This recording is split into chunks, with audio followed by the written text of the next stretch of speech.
Hello दोस्तों, नमस्कार। SM channel में मैं आप सभी लोगों का दिल से बहुत बहुत स्वागत करता हूं। दोस्तों, इस वीडियो में हम लोग बात करने वाले एक इम्पॉर्टेंट इन्फॉर्मेशन के बारे में। आप इन्फॉर्मेशन भी कह सकते हो, चाहे तो इसको खबर भी कह सकते हो, ठीक है। बट ज़रूर इसके ऊपर आप लोग चाहो तो यहाँ पे फोकस यहाँ पे रख सकते हैं। एंड अगेन, जैसे कि आपको बताइए, जो भी चीज़ें मैं आपके सामने रखता हूँ वो स्टडी पर्पज़ के लिए होती है। जो खुद से सीखना चाहते हैं उनके लिए वीडियोज़ यहाँ पे रहते हैं। कोई रिकमेंडेशन हम यहाँ पे देते नहीं है, आप सभी लोगों को यहाँ पे पता ही है। अगर देखा गया दोस्तों, तो यहाँ पे ये जो खबर है वो इसीलिए ज़्यादा फोकस में देखने को यहाँ पे मिल रही है क्योंकि हम लोग को 4 दिग्गज बड़े नाम देखने को यहाँ पे मिल रहे हैं, ठीक है। ये जो 4 दिग्गज बड़े नाम है, ठीक है, वो कौन कौन से? पहला तो है गोल्डमैन सैच, ठीक है। देन उसके बाद मॉर्गन स्टैनली, ठीक है, ये तो हो गए विदेश के। देन अगर हमारे देश की बात करें तो ICICI प्रूडेंशियल म्यूचुअल फंड, ये हो गया तीसरा नाम। एंड चौथा नाम हो रहा है दोस्तों यहाँ पे कोटक म्यूचुअल फंड। 4 बड़े नाम हम लोग को देखने को मिले, जिसमें से 2 विदेशी है, 2 स्वदेशी है। इन्होंने यहाँ पे क्या किया दोस्तों, केवल एक ही शेयर में इन चारों ने भी जाके बाइंग की है। तो डेफिनेटली यहाँ पे हम कह सकते हैं कि चारों इतने बड़े दिग्गजों ने यहाँ पे जाके बाइंग यहाँ पे की है। तो डेफिनेटली हम लोगों ने भी तो ज़रूर यहाँ पे स्टडी करना ही चाहिए। तो ऑब्वियसली डिस्क्लेमर मैं बार बार देते रहता हूँ, उन्होंने बाइंग की है इसलिए हमने भी बाइंग करनी चाहिए, ऐसा बिल्कुल भी ज़रूरत यहाँ पे होता नहीं है। हम हाँ, बट ज़रूर पढ़ना चाहिए, ये मैंने काफ़ी बार आप लोगों को समझाया। इसके ऊपर तो मैंने अलग से वीडियो भी बनाया था, ठीक है। फ्री स्टॉक मार्केट क्लासेस के ऊपर जाकर देख लेना कि अगर दिग्गज प्लेयर एक नहीं, 2 नहीं, बल्कि अगर मल्टीपल प्लेयर्स अगर किसी एक स्टॉक के ऊपर अगर दाव लगा रहे हैं तो हम लोगों ने ज़रूर स्टडी तो करना चाहिए कि भाई कंपनी कैसी है करके, इतने सारे स्टॉक्स क्यों खरीदे जा रहे हैं करके, क्या कोई वहाँ पे खबर आने वाली कोई एक्स फैक्टर है क्या। अगर आपको लगता है कि हाँ भाई कुछ नज़र तो आ रहा है कि इस कंपनी में दम है करके, देन फर्दर स्टडी आप कर सकते हो। अगर आपको लगता है अरे नहीं ये तो बेतुकी बातें हैं करके, तो आप चाहो तो इग्नोर भी कर सकते हो। तो डेफिनेटली ये डिस्क्लेमर लेकर यहाँ पे चल लेना। तो ये 4 बड़े प्लेयर्स यहाँ पे एक ही स्टॉक में बाइंग करते हुए देखने को यहाँ पे मिल रहे हैं। तो चलिए यहाँ पे आ जाते हैं उस खबर की ओर, जो कि हम लोगों को यहाँ पे जून में होती हुई देखने को मिली थी। मतलब क्या है, आप सभी लोगों को पता है, बड़े बड़े ब्लॉक डील्स होते हैं, ठीक है। एंड जब भी ब्लॉक डील्स होते हैं उसका डेटा बाद में निकल कर आता है। एंड ब्लॉक डील में क्या है, कोई बड़ा प्लेयर बेचता भी है तो खरीदता भी है, ठीक है। तो ये भी चीज़ें देखने को यहाँ पे मिल जाती है। बट इंपॉर्टेंट पॉइंट कौन सा होता है इसमें, यस, कि कौन से भाव के ऊपर डील वो सौदा होता है, उससे पता चलता है कि स्टॉक ऊपर जाएगा या फिर नीचे जाएगा, ठीक है। अगर करंट भाव के हिसाब से अगर वो ऊपर का भाव बताते या फिर नियर बाय ही बता देते तो मार्केट में उसको थम्स अप दिया जाता है, मतलब बोला जाता है कि स्टॉक फेयरली वैल्यूड है करके, ठीक है। बट अगर नीचे का भाव बताया जाता है तो फिर वो स्टॉक उतना ही नीचे यहाँ पे गिर जाता है, एडजस्ट हो जाता है। जिसका रिसेंटली बेस्ट एग्जांपल हम लोगों ने देखा था हैप्पीएस्ट माइंड टेक्नोलॉजी में, ठीक है। 10% का डिस्काउंट के साथ यहाँ पे बड़ा ब्लॉक डील यहाँ पे किया गया था, जहाँ पे प्रमोटर ने ही खुद का शेयर वहाँ पे बेचा था। तो ये भाव सबसे इंपॉर्टेंट चीज़ होती है, वरना काफ़ी लोग ये बार बार सवाल पूछते हैं, सर एक कंपनी में XYZ कंपनी में ब्लॉक डील हुई तो स्टॉक नीचे गिरा, बट ABCD कंपनी में ब्लॉक डील हुई तो स्टॉक ऊपर भागा, तो ऐसा क्यों? तो वो है दोस्तों, दाम के ऊपर सारी चीज़ें चलती है।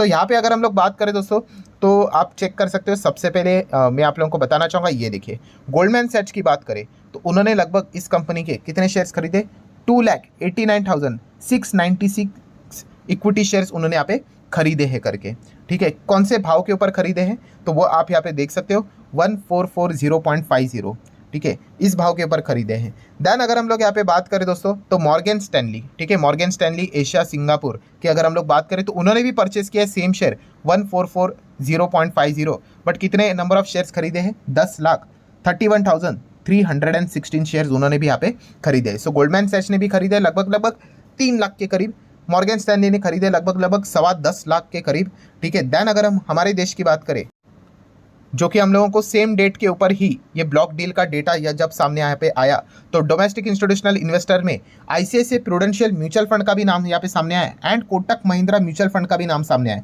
ICICI प्रूडेंशियल म्यूचुअल फंड की अगर हम लोग बात करें तो उन्होंने कितने शेयर खरीदे, लगभग 69,52,695 नंबर ऑफ शेयर्स की बात हो रही है भाई, रुपीज़ की नहीं, ठीक है। And Kotak Mahindra mutual fund की बात करें तो उन्होंने लगभग 5.25 लाख के आसपास यूनिट्स खरीदे हैं, भाव सेम ही है 1440.50। इन सभी शेयर्स को जोड़कर अगर 1440.50 के हिसाब से अगर मैं कैलकुलेट कर लूँ तो लगभग 1200 करोड़ के आसपास का बहुत बड़ा डील हम लोग को होते हुए देखने को मिला है इस अकेले शेयर में। कौन से शेयर की बात हो रही है दोस्तों, HCL टेक्नोलॉजी। यस, इस HCL टेक्नोलॉजी शेयर में हम लोग को एक बड़ी ब्लॉक डील हम लोग को होते हुए देखने को मिली थी, जहाँ पे 4 बड़े प्लेयर्स के नाम जैसे मैंने आप लोगों को बताया, 2 विदेशी एंड 2 स्वदेशी, एक Morgan Stanley, Goldman Sachs and यहाँ पे ICICI prudential mutual fund and Kotak Mahindra mutual fund, इन्होंने यहाँ पे बड़े स्तर के ऊपर बाइंग यहाँ पे की है। अगेन कहना चाहूँगा, इन चीज़ों को मैं रिपीट करते रहूँगा, किसी बड़े प्लेयर ने बाय किया होगा तो इसका अर्थ ये नहीं कि हम भी जाके बाय करें। क्यों? क्योंकि उनकी रिस्क टेकिंग एबिलिटी अलग होती है। कोई भी अगर इतना करोड़ों का माल उठाएगा तो उनका जो टारगेट होता है वो कल के दिन के लिए नहीं होता है, वो लंबी अवधि के इन्वेस्टर होते हैं। ठीक है,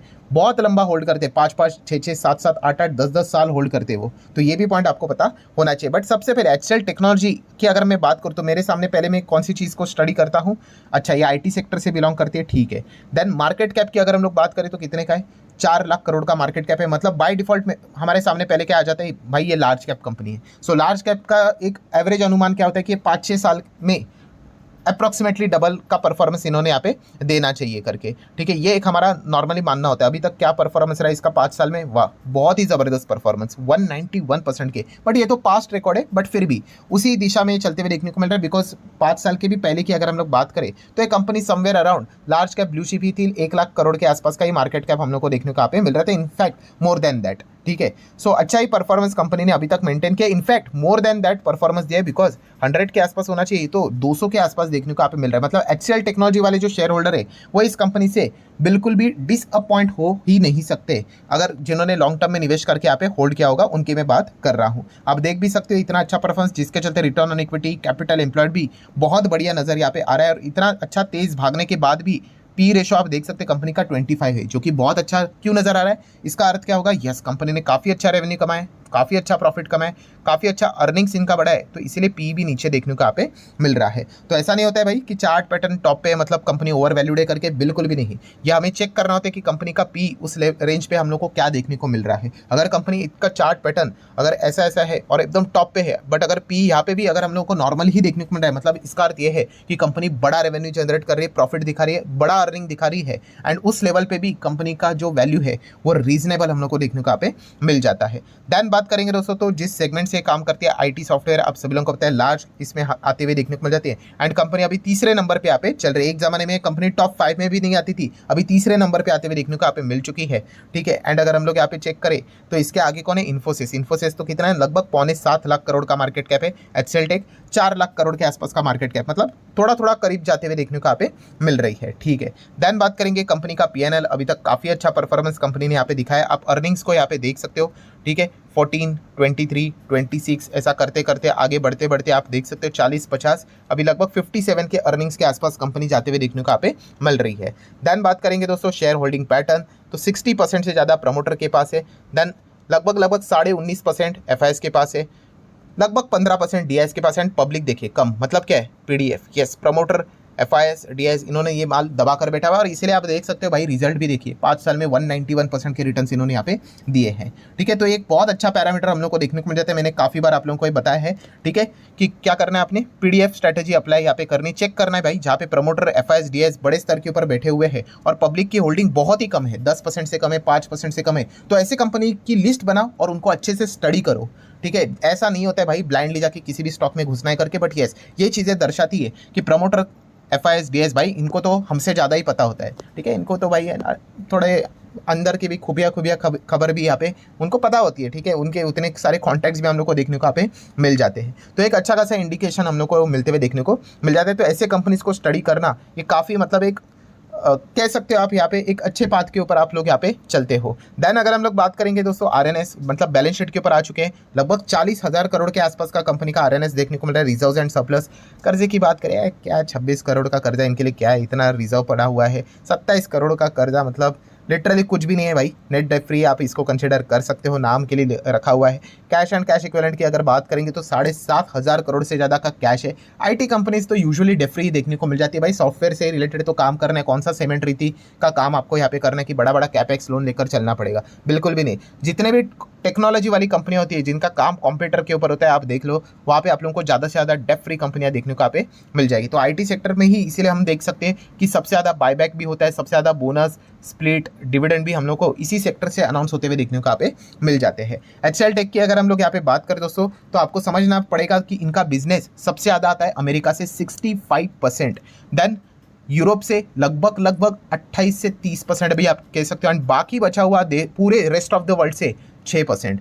सो अगर आपको ये लग रहा होगा भाई IT कंपनी इंडिया से कमाती है, भाई नहीं, वो इंडियन कंपनी है, बट सारे IT कंपनियां, हमारे जितने भी देश की कंपनियां हैं जितने भी आईटी कंपनी है सब विदेश से ही कमाती है, ठीक है। हमारे जो देश की पहचान है ना भारत की, वो आईटी इंडस्ट्री के चलते ही है। आईटी सर्विसेज, जितने भी आप लोगों को इंडिया छोड़कर जो लोग विदेश में जाते हुए देखने को मिल जाते हैं, खास करके अमेरिका, यूरोप, उसमें से 90% लोग ये आईटी वाले ही होते हैं, ठीक है। वहीं पे हम लोगों का बड़ा बड़ा सेटअप देखने को यहाँ पे मिल जाता है, ठीक है। तो ये पॉइंट आपको पता होना चाहिए कि अमेरिका, यूरोप में अगर कभी भी स्लो डाउन आ जाता है तो हमारे आईटी कंपनीज में भी स्लो डाउन देखने को यहाँ पे मिल जाएगा। इसीलिए पॉवेल जी की हम लोग बार बार बात करते हैं कि भाई जब भी इंटरेस्ट रेट कट की बात होगी तो उस वक्त आप आईटी स्टॉक्स को भी देख सकते हैं, वो अच्छा सेलिब्रेशन कर सकते हैं। वाई? बिकॉज उनके क्लाइंट्स भी अमेरिका से देखने को मिल रहे हैं, यूरोप से देखने को मिल रहे हैं। अगर रेट कट अगर हो जाता है तो अपने वो बिजनेस में कैपेक्स कर सकते हैं, इन्वेस्टमेंट कर सकते हैं, इन कंपनीज को बिजनेस मिल सकता है। ये पूरा साइकिल हम लोग को देखने को मिल जाता है। सो ये पॉइंट भी हम लोग को पता होना चाहिए। सो एक्सेल टेक्नोलॉजी की बात करें तो कंपनी तो काफी डिसेंट है यहाँ पे, ठीक है। इसमें तो कोई शक की गुंजाइश नहीं, हर किसी को यहाँ पे पता है, रिकमेंडेशन तो होता नहीं है। देन डिविडेंड की भी बात करें तो कंपनी अच्छा ही डिसेंट डिविडेंड देती है। डिविडेंड मतलब डिविडेंड यील्ड देखना होता है 3.5% के आसपास। 3.5% कोई धूम धड़ाकेदार परफॉर्मेंस तो होता है नहीं, ठीक है। बट फिर भी जो हमारा मेजर फोकस होता है वो रहता है सीजी, कैपिटल गेन। वो तो कंपनी ने एकदम कमाल का दिया है भाई, 5 साल में आप देख सकते हो 191 का परफॉर्मेंस देखने को यहाँ पे मिल रहा है। सो एआई से रिलेटेड भी अगर हम लोग बात करें, आर्टिफिशियल इंटेलिजेंस, ठीक है। हमारे देश में जितने भी आईटी कंपनियां हैं ना, वो डायरेक्टली एआई से रिलेटेड काम नहीं करती, वो आईटी सर्विसेज वाली कंपनियां हैं, बट वो अपने बिजनेस में एआई को इन्वॉल्व करते हुए देखने को मिल रही है, जिसमें एचसीएल टेक का भी अच्छा खासा योगदान देखने को मिल रहा है। मतलब ये ऐसा हो गया कि आप जितने एआई को अपने बिजनेस में इन्वॉल्व करोगे उतना ही ज़्यादा आप लोगों का काम करने का तरीका यहाँ पे फास्ट यहाँ पे होने वाला है, और इसी चीज़ के चलते ज़्यादा रेवेन्यू अर्निंग्स के चांसेस यहाँ पे बढ़ सकते हैं। तो इसी कॉन्टेक्स्ट में आप चाहो तो एचसीएल टेक जैसी कंपनी को जरूर स्टडी यहाँ पे कर सकते हो। जाते जाते अगेन रिमाइंडर देना चाहूँगा भाई, कोई रिकमेंडेशन यहाँ पे नहीं है, बट येस 4 बड़े दिग्गज प्लेयर्स ने इस कंपनी में बड़ा माल यहाँ पे उठाया। और ये जो बड़े प्लेयर्स खरीदते हैं दोस्तों, अगेन जैसे मैंने आप लोगों को बताया, ये शॉर्ट रेंज के लिए नहीं खरीदते, इनका नजरिया काफी लंबी अवधि का होता है,